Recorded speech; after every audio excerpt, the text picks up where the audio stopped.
ಲೋಕದ ಸೊಬಗನು ಕಂಡವನು, ಸತ್ಯದ ಹಾದಿಯ ತೋರಿದವನು, ನಮ್ಮಯವೇ ಮನಜ್ಞಾನಿಯೂ ಸರಳತೆಯಲ್ಲಿ ದೊಡ್ಡವನು.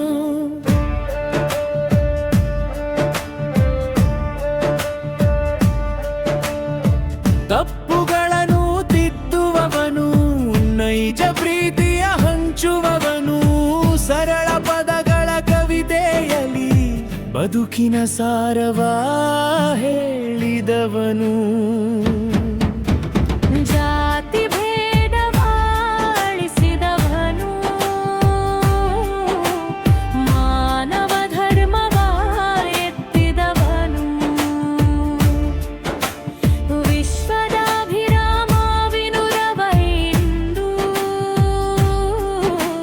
ಸತ್ಯವ ಜಗಕ್ಕೆ ಸಾರಿದವನು. ಲೋಕದ ಸೊಬಗನು ಕಂಡವನು, ಸತ್ಯದ ಹಾದಿಯ ತೋರಿದವನು, ನಮ್ಮಯವೇ ಮಜನ್ನಾನಿಯೂ ಸರಳತೆಯಲ್ಲಿ ದೊಡ್ಡವನು.